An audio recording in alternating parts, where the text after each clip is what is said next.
you for joining us for this edition of Bear Politics. Super Tuesday is right around the corner.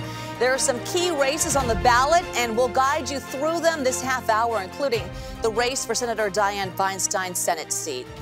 That seat is currently held by Senator LaFonza Butler. She was appointed to the position by Governor Gavin Newsom, but she says she isn't running for re-election. The four frontrunners for the seat squared off in a debate Tuesday night. It is a tight race, and the candidates were on the attack. Look, I'm different than Representative Schiff. He's taken corporate PAC checks. I think Representative Porter has been fully clear about her own record of taking thousands of dollars from people in the oil industry, thousands from Wall Street bankers. So this is where the race stands. The latest Emerson College poll was released this week. It has Democrat Adam Schiff from Burbank in the lead. Republican Steve Garvey has moved into second place, followed by Democrats Katie Porter and the East Bay's Barbara Lee. So almost 20% of likely voters say they still don't know which candidate they will choose. And as our Katie Nielsen explains, whoever wins the Senate seat will have some big shoes to fill. Those who worked with the late Dianne Feinstein called her a force and formidable. She held one of California's 2 Senate seats for almost 40 years before she passed away. Now, professors at San Jose State University are changing their curriculum to talk with students about just how impactful this Senate race will be. He's betrayed our national security. Change the formula. Anybody know what the filibuster is? Donna Crane is a political science professor at San Jose State University.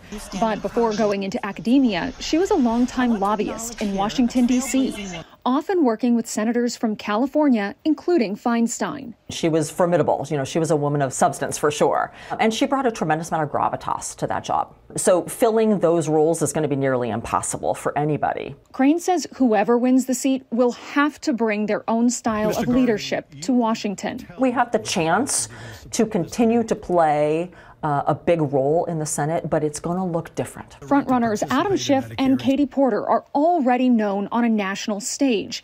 Schiff for his involvement in the impeachment proceedings of President Donald Trump. We must say enough. He has betrayed our national security, and he will do so again. He has compromised our elections, and he will do so again. And Katie Porter for her whiteboard breakdowns. Revlimid costs $763 per pill.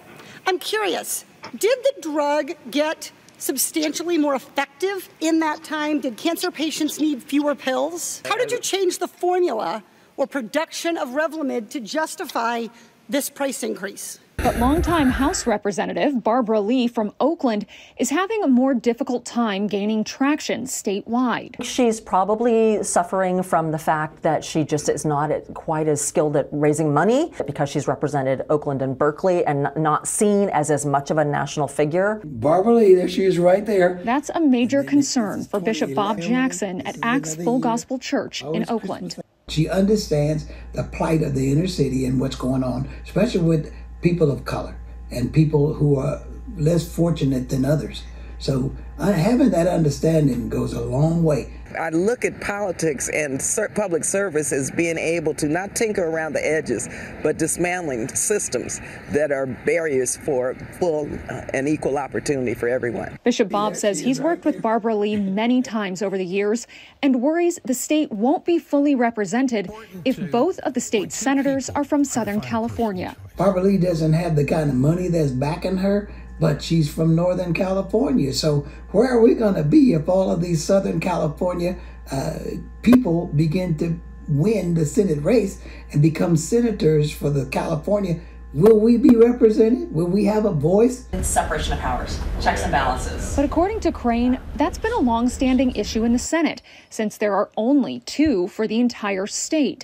A lesson she's teaching to her U.S. politics class. This is a really, really important seat for California. We have just started talking about this race in my classes. There is no state as big and diverse as California is. So we have a special challenge in finding somebody who can equally represent both regions, the North and the South. California's primaries are somewhat unique in that the top two vote getters will move forward to the general election regardless of their political party. So that means we could actually see two Democrats facing off in November. Steve Garvey was the lone Republican candidate to take part in the debates. The former Dodgers star is offering himself up as an alternative to the Democrats who dominate California politics. Experts say it's not likely Garvey will overtake Schiff for first place, but he has a good shot at advancing to November.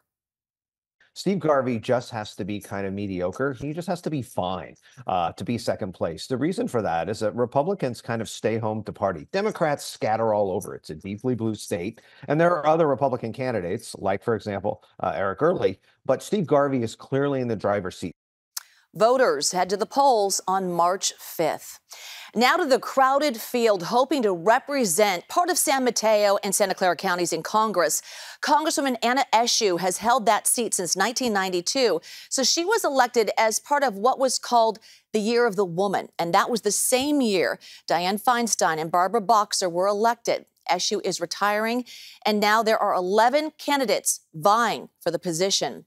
So the race includes some very familiar names. A recent poll sponsored by San Jose Spotlight found former San Jose Mayor Sam Liccardo leading with 16%, Santa Clara County Supervisor Joe Simidian with 13%, and former Saratoga Council member Rishi Kumar and Assembly member Evan Lowe tied for third place at 7% each. Arlen Ramirez spoke to people in District 16 about what they need and they want from their next representative. Nice well here, so that egg can have a nice little place to live. Danielle Mano and her husband John run Cucina Bambini, a small family business that teaches people how to cook. And today they're making pasta from scratch. Like the meal they are making, they say there are lots of ingredients to make a successful business. We, as a small business, a small family-owned business, need to make sure that we have the policies in place to be successful and keep this open and keep this running. They are the shared concerns of many here in Congressional District 16, which for the first time in 3 decades will elect a new representative in Congress. Democrat incumbent Anna Eshoo announced last November that she would not seek another term. What I hope I leave behind is a legacy of integrity. Who have been elected before. The race to succeed Eshoo in this deep blue district stretching from San Jose to Palo Alto includes a crowded field of 11 candidates. There are several seasoned politicians and a few political newcomers who have squared off in a series of public forums, including this one at Palo Alto City Hall. Please let the Candidates clashed with each other and members of the audience over the Israeli-Palestinian war and a range of issues closer to home. But it's those pocketbook issues that matter most to Danielle and John, who in addition to running a business are also raising a family in one of the most expensive places to live in the entire nation. What we're concerned about here as a small business is consistency and safety on the streets. We like to see the prices stay equal or lower. John says he's looking for whoever represents the district to be able to reach across the aisle to get things done. Look at Congress, they seem somewhat dysfunctional as far as being able to address things either as a compromise or as getting things done that affect our life here at the small business level. The couple bought the kitchen in 2021 after it had been shut down for months during the pandemic and have been struggling to build it back up amid a shaky recovery. Rising food and utility costs, increasing regulations, and safety concerns for their customers on Lincoln Avenue in San Jose's Willow Glen district. It's rough. We know their community wants to be here, wants to come out and have fun and have these type of events. And we're trying to bring it back to the community and try to give life back into this. And stay with us. We are just getting started here on Bear Politics. Coming up, you may have seen the ads. Governor Gavin Newsom is stumping for Proposition 1. We'll tell you what's in the proposal, which he says will help tackle the state's mental health crisis, and why some say it'll make things worse.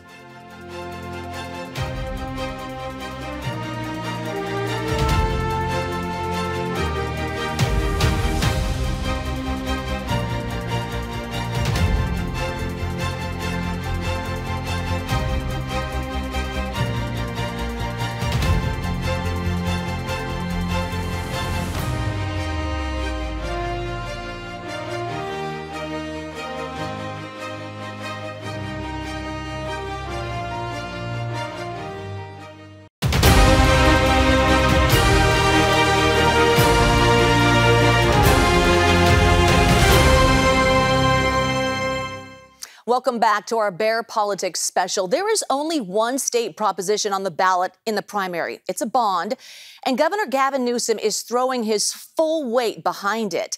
But as reporter Tom Waite found out, there is also vocal opposition.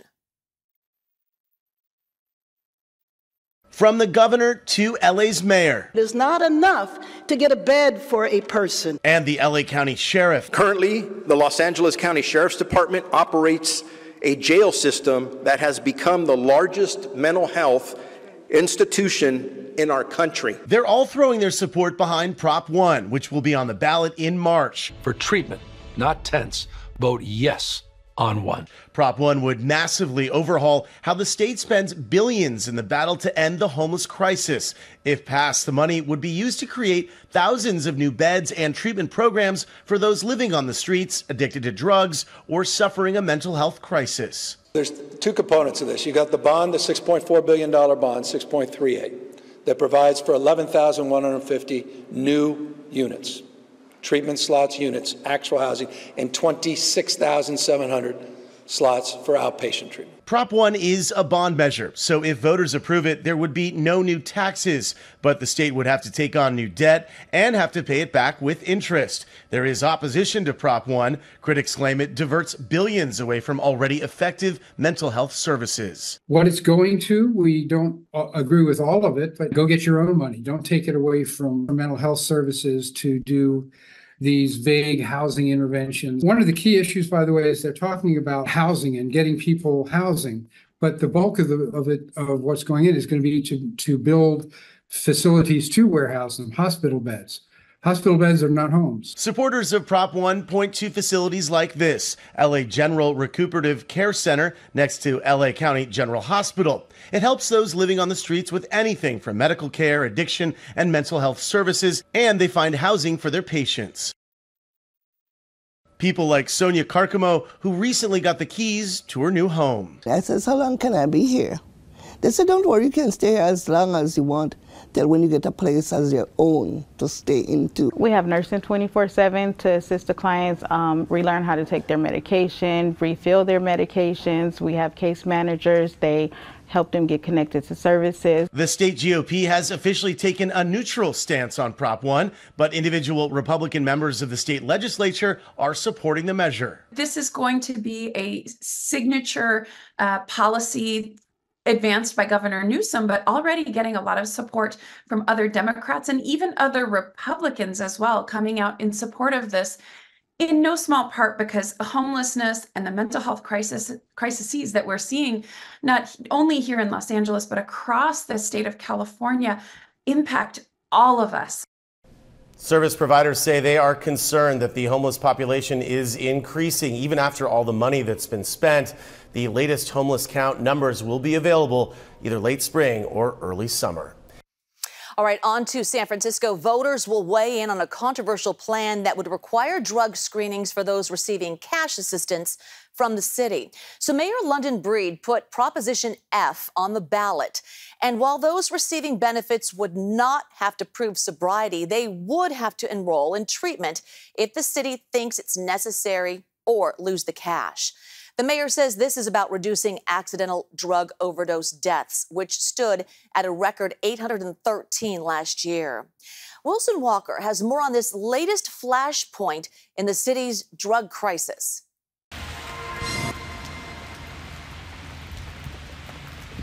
I live right here in this yellow building right here.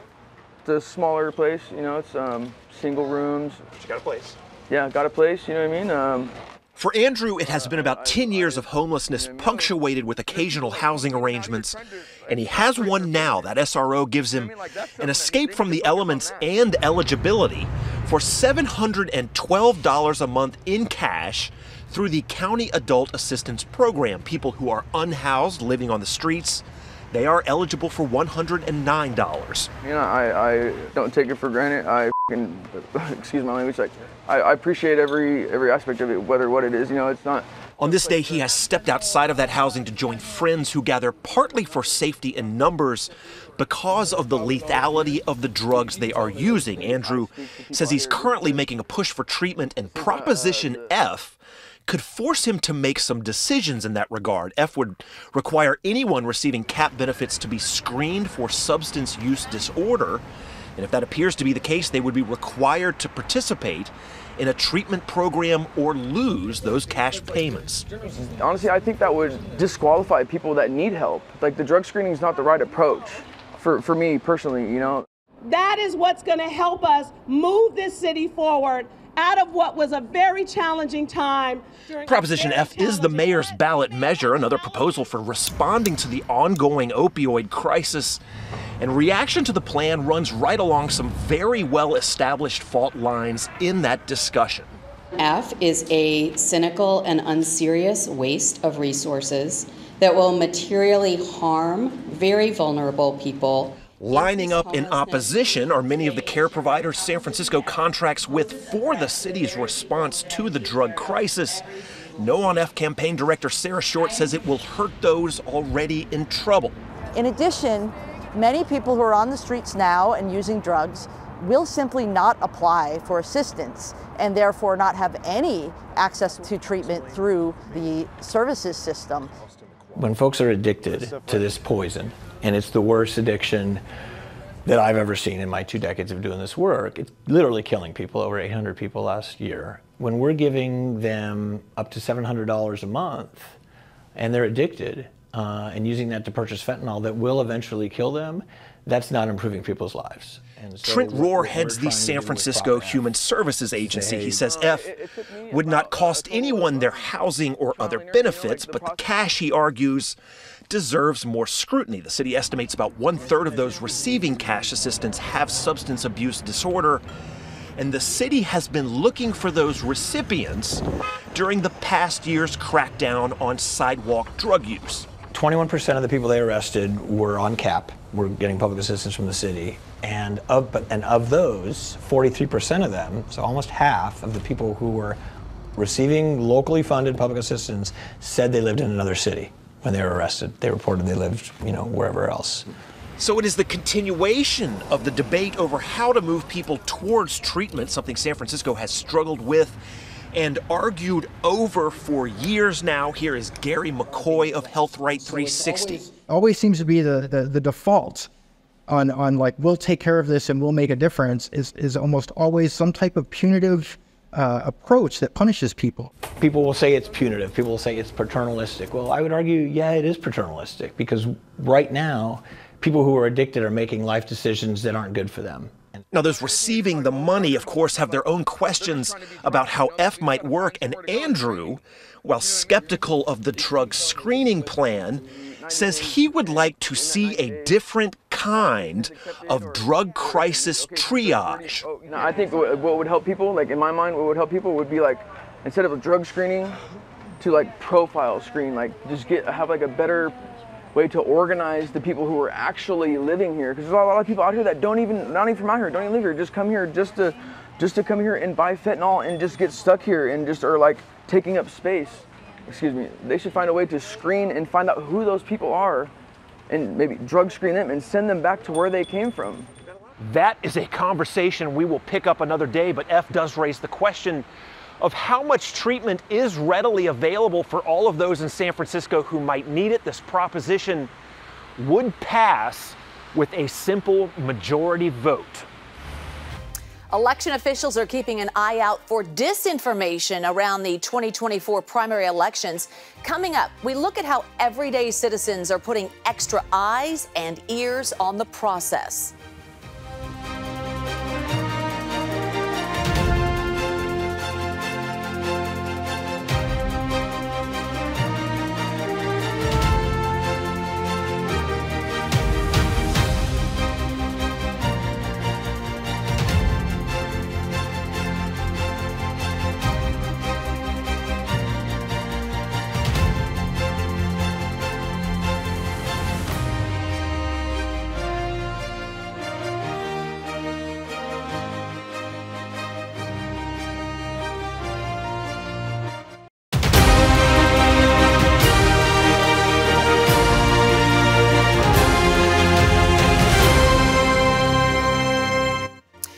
Here's a problem facing many election workers in 2024. More and more people are becoming susceptible to misinformation, not to mention a presumed presidential nominee who is still pushing the false claim that the 2020 election was stolen.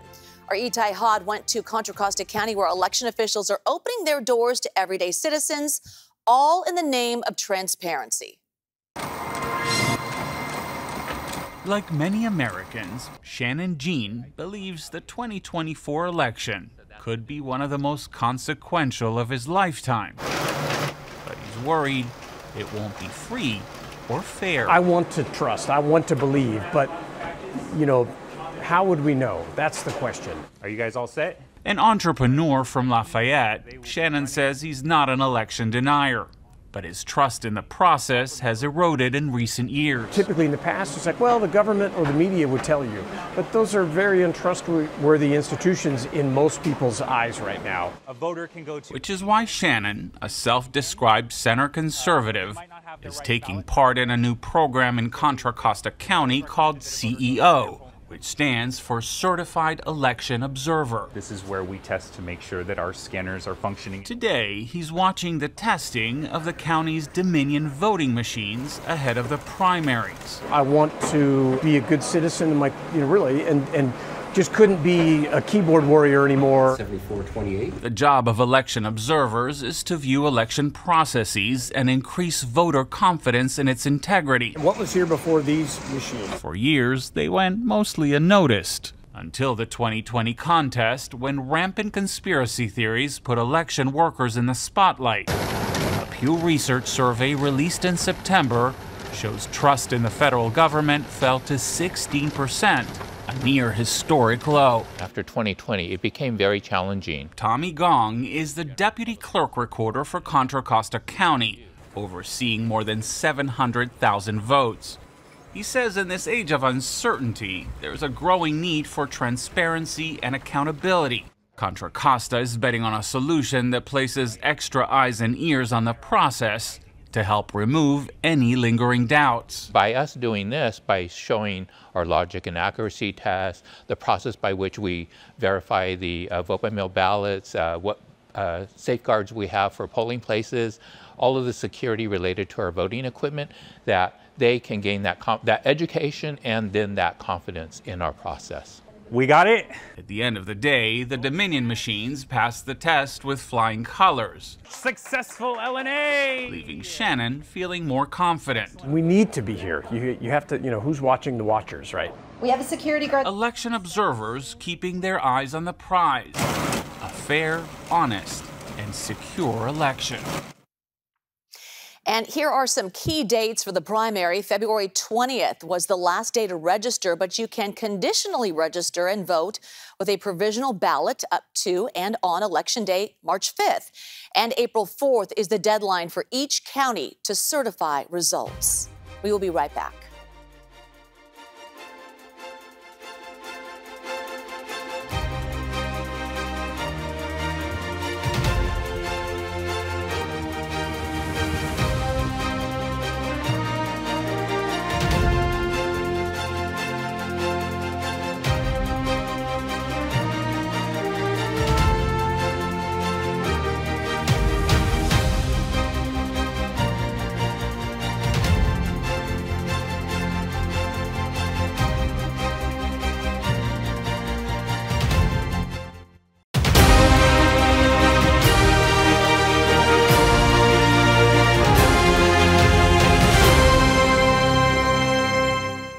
Thank you for joining us for this edition of Bear Politics. Stay with CBS News Bay Area for in-depth election stories leading up to the primary and the general election in November. We will have full coverage all night on March 5th, both on air and streaming on CBS News Bay Area.